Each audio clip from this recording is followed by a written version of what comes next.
नमस्कार, मैं ज्योति यादव और आप देख रहे हैं हिंद समाचार। बिहार का मुख्यमंत्री इस बार कौन बनेगा, ये सवाल 14 तारीख को एकदम साफ हो जाएगा। पहले और दूसरे चरण के मतदान हो चुके हैं।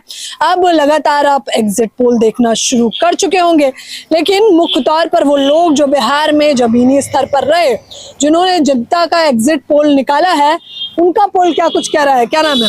मेरा नाम वीरेंद्र यादव हुआ। हाँ। मैं जिस स्थान पर आप खड़ी हैं इस पंचायत का मैं कंटिन्यू मुखिया रहा हूं। वर्तमान में मेरी पत्नी मुखिया है।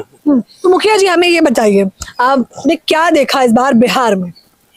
बिहार में बिल्कुल जो आम जनमानस है, जनता लोग परिवर्तन चाहते हैं, क्योंकि 20 वर्षों की शासन में जो जिनकी सत्ता है, महा एनडीए की सरकार है, डबल इंजन की सरकार है, लगातार वे सिर्फ एक ही चीज दिखाते हैं, लालू जी के सत्ता को, लालू जी के शासन को। जो 20 वर्ष पीछे था, विगत समय के लालू जी की डर दिखाते हैं और जंगल राज की बात करते हैं, जो जंगल राज नहीं था। और जनता तंग आ चुकी है इनके कार्यों से। ये सिर्फ हिंदू मुसलमान धर्म की आप कह रहे राजनीति करते हैं। मेरा सवाल एकदम सीधा और हमें सटीक जवाब चाहिए कि इस बार बिहार का कौन बनेगा मुख्यमंत्री? बिल्कुल जो है परिवर्तन की आंधी चल रही, बिल्कुल सुनामी चल रही है। निश्चित रूप से घोषित हो चुके हैं महागठबंधन के मुख्यमंत्री तेजस्वी जी होंगे ही। अच्छा, कुछ लोग अब ये भी अटकलें लगा रहे हैं कि नीतीश बाबू भैया फिर से पाला बदलने वाले हैं, तो स्वीकार करेंगे आप लोग या नहीं? जैसे हम कौन होते हैं, वो तो अब ऊपर के। भी हाँ, आप अगर एक संदेश देना चाहें, आपके जो विचार हैं उस हिसाब से। हमें तो स्वीकार नहीं होगा, यदि हमारा चले तो मैं क्यों स्वीकार करूंगा।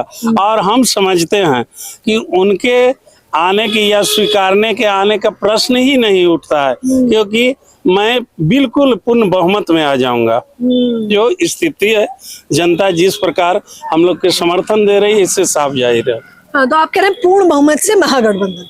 हाँ बिल्कुल, पूर्ण बहुमत से जब हमारी सरकार ही बन जाएगी तो हमें किसी का लेने या वापस आने की क्या बात है। कह रहे नीतीश बाबू के, इन्होंने कहा कि निजी, मुखिया जी बता रहे हैं कि मेरे निजी विचार ये हैं कि अगर नीतीश बाबू भैया आते हैं तो हम उन्हें स्वीकार नहीं करेंगे। आप कैसे देख रहे हैं, नीतीश बाबू अगर आते हैं स्वीकार कर पाएंगे? नहीं कर पाएंगे। अभी तक मुझे लग रहा है नाराजगी बरकरार है। पूरा नाराजगी बरकरार है और इनका पूर्ण बहुमत माननीय तेजस्वी जी का रहेगा। मतलब बिहार में पूर्ण बहुमत से इनका जीत होगी। पूर्ण बहुमत से जीत होगी। नाम बताइए। रामेश्वर यादव। बताइए आपका समीकरण क्या कह रहा है? हमको तेजस्वी सरकार चाहिए। हाँ। आपको तो चाहिए, लग रहा है बिहार में बन पाएगी? बन पाएगी। हाँ। हाँ। अच्छा, नीतीश बाबू से मुझे लग रहा है अभी तक आप लोग खफा है। नहीं, खफा नहीं है। हाँ। हम खफा क्यों रहेंगे, और खफा करके क्या बिगाड़ लेंगे।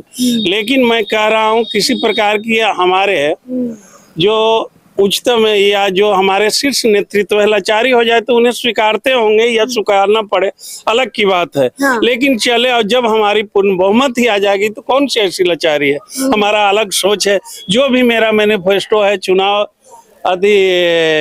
चुनाव के जो घोषणा पत्र है, पूरी तरह से अधूरा नकल करके, उनका पास कोई विजन नहीं है। हाँ। अधूरा नकल करके उसी को जनता को फंसाए हुए हैं। अच्छा, आप लोगों ने पिछड़े वर्ग की बात करी। मैंने देखा कि आप लोगों ने अल्पसंख्यक पिछड़ा न्याय संकल्प लेकर आए महागठबंधन के लोग, तो आप लोग पिछड़े वर्ग के लिए क्या करेंगे? हम पिछड़ा आयोग बना के कहाँ क्या आवश्यकता है, किस प्रकार इनका सभी क्षेत्रों में उत्थान होगा, उस पर हम लोग अमल करेंगे। तो मतलब आपने कह रहे हैं रणनीतियां बना ली हैं? हाँ बिल्कुल है, बन चुकी है, जिसे प्रकाशित नहीं किया गया है। तो कह रहे हैं हम तो पहले तो यही बता दिया है कि पूरा जो है हमारा माहौल इतना सेट है जमीनी स्तर पर कि हमें किसी पार्टी विशेष की आवश्यकता नहीं है। नाम बताइए। अर्जुन यादव का। बताइए यादव जी, क्या समीकरण लग रहा है आपका? सरकार बनेगा। हाँ। हम लोग का। किसका? तेजस्वी के। तेजस्वी का। हाँ। मुख्यमंत्री कौन? हाँ। तेजस्वी। कैसे देख रहा मुख्यमंत्री? तेजस्वी यादव। तेजस्वी यादव। पूर्ण रूप से तेजस्वी यादव। तेजस्वी यादव। एक आखिरी सवाल फटाफट लेना चाहेंगे, बिहार का मुख्यमंत्री कौन? तेजस्वी यादव। हाँ। तेजस्वी यादव। तेजस्वी यादव। तेजस्वी यादव। हाँ। तेजस्वी यादव। तेजस्वी यादव। तेजस्वी यादव। तेजस्वी यादव। तेजस्वी यादव। तो ये है बिहार के मतदान समाप्त होने के बाद समीकरण, वो भी मुखिया जी का भी, जनता का भी, और सभी वो तमाम वर्ग जो जमीनी स्तर पर जुड़े हुए थे, जो जनता से बातचीत कर रहे थे और कह रहे हैं कि अगर नीतीश बाबू आते हैं, हालांकि ये तो खैर पार्टी विशेष निर्धारित करेगी, ये आला कमान का फैसला होगा, लेकिन मुख्य तौर पर उन्हें उनसे नाराजगी भी है और उन्हें स्वीकार करना भी हजम नहीं हो रहा है। लेकिन अब ये समय की गर्त में है, कौन किसको स्वीकार करेगा। फिलहाल इस खबर के बारे में आप लोग मुझे अपनी राय जरूर दें। कैमरामैन नावेद के साथ ज्योति यादव, हिंद समाचार।